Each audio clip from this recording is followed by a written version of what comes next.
Studies in mice prove that it's been more, if not as addictive as heroin. We have classic signs of addiction. We crave more because we feel the reward and because we're building tolerance. Food is doing something very specific for us. Those unhealthy food choices, we don't just make them, and it's not just the physical attraction to them either. And I call it the PEP test. So if people are like, emotional eating, that's crazy, I just like to eat, I just like food, I say take the PEP test, which is an acronym PEP. The first P stands for painkiller. So on a subconscious level, we don't want to feel painful emotions. I'm talking about loss or grief. I'm talking about even a change in our schedule or moving to another part of the country. That brings up a lot of painful emotions, insecurity, or we change jobs, or a dysregulated kid or grandkid. There are so many painful emotions. And if we've been bearing our emotions for a long time or using food to coat those emotions, we're basically using that food as a painkiller. The E in PEP stands for escape, because as emotional eaters, we have very busy minds. Something in my book is called The Anatomy of the Emotional Eater. It's 24 personality traits that make up the emotional eater's personality that have nothing to do with food. It's not food that's the problem. Food's kind of like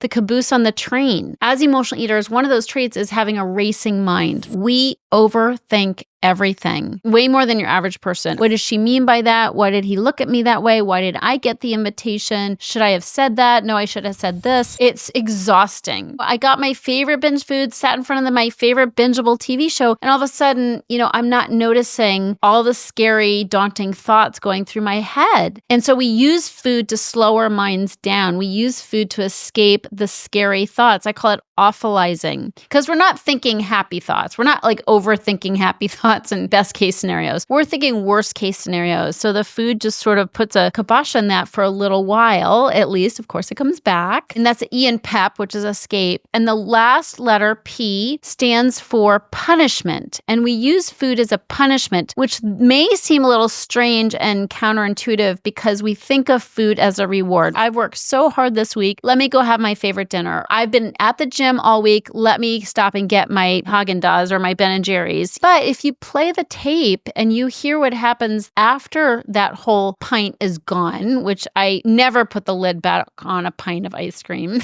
But then when we overeat and we feel gross and bad and like self-recriminating, why did I do that? I can't believe I lost control again. Or what was I thinking? We're so mad at ourselves. That is not a reward. So we use food as a form of punishment. Sure, it can be a painkiller. Sure, it can be an escape, but it's got a built-in punishment element as well. And it all works together to make us feel miserable and then to set us up to do it again because we're beating the hell out of ourselves after we do it. I draw people's attention to the word PEP, painkiller, escape, and punishment, so that people can start making the connection that yes, it's not just that we like food. Yes, there is some underlying emotions going on, some crazy thinking that is driving us to eat these unhealthy foods and sabotaging our health, sabotaging our happiness, sabotaging our sex life. Who the hell wants to have sex after a binge? Not me, So it's like there's a lot going on there. There's a whole biochemical aspect to this, right? Where Absolutely. There's drivers behind all of those things too. And it's interesting when you say the punishment, that whole dopamine, that risk reward, serotonin, dopamine aspect. I'm sure all of that's playing a role here. Well, okay, so that's why sugar is so addictive for us, is it is absolutely lighting up the reward center in our brain. There's definitely that biochemical where we're getting the dopamine hit. And we have classic signs of addiction. For those of us who sugar binge, we crave more because we feel the reward and because we're building tolerance. And we have to have more in order to have the same lit up effect. Not only that, studies in mice prove that it's been more, if not as addictive as heroin. And the classic signs of addiction is once you start, you can't stop. Once you start, you increase the amount to get the same lit up effect. If you stop, you have withdrawal symptoms. That sets up the craving, and you do it in spite of negative consequences like osteoporosis or diabetes. It's like all the classic signs of addiction to other things like drugs and alcohol. People are like, oh, they feel so silly that they're addicted to something like food or like cookies. But the thing is, they're everywhere and people are pushing them. It's more socially acceptable and you have to eat. If you have to eat anytime you're going to a party or you're at holiday time, everybody is bringing out all the treats, all the sweets, and it is so hard to say no. And the thing is everybody wants you to eat it. It's crazy. It's like Aunt Bessie made the pie, can't say no to Aunt Bessie. And so there's the added peer pressure and then the pressure of it being, quote, okay and acceptable and even encouraged. And you have to live with this stuff in your kitchen. It's just sitting there on the countertop and your kids are asking you to buy it. I mean, there's so many aspects of this that make it harder to stop than drugs or alcohol. With food, you have to take your nemesis out 3 times a day and then try to deal with it in a sane way and then get it back in the refrigerator without it killing you. Really important for people to understand this is actually harder than other addictive habits. It's not easier just because it's something as innocuous as a cookie or a piece of bread. It's actually harder because we can't say no, we have to eat. Sugar is a trigger of inflammation. And we know that inflammation is behind most diseases. You mentioned the rat studies. You know what I've recently learned in the last year or so? Do you know that we share 90% of our DNA with rats and mice, which is why they use them in studies? Wow. I'm like, what?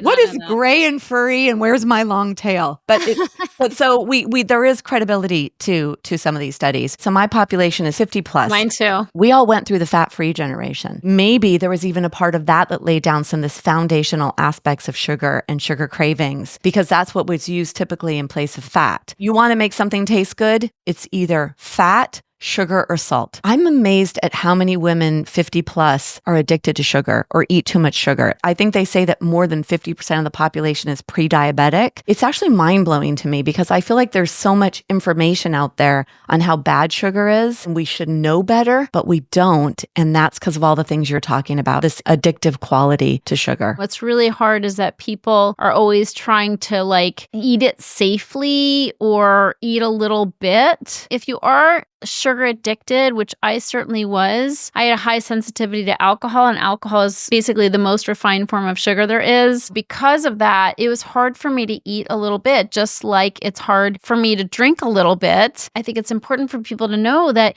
it can be easier to actually cut sugar out of your diet than to try to eat it in moderation. Doctors and practitioners will often say, a cookie's okay, just moderate. But there are some of us who can't do that. We try and we keep feeling like failures because my doctor said I should moderate. But once the doors are open, I can't close them again. And that's the addictive nature of sugar. And so for some people, actually saying no is easier than saying, sure, give me a little bit. And that's why I offer something called the Quit Sugar Challenge. And this does not mean you have to be deprived. It's just that I use things like stevia and monk fruit to sweeten my yogurt, for instance. I make great pancakes out of coconut flour and I put a little bit of stevia, a little bit of banana. It's like we don't have to give up. We actually can be sugar-free without feeling deprived. I often say none is easier than some. That makes it easier to enjoy a sugar-free life, have great skin because sugar causes wrinkles, and yet, feel sane around food, have a better sense of control around food, and still have your sweet tooth. If you enjoyed this clip from Stronger Bones Lifestyle, be sure to check out the next video or dive into the full podcast episode. Before you go, hit that subscribe button so you don't miss a thing. Thanks for watching, and I'll see you in the next video.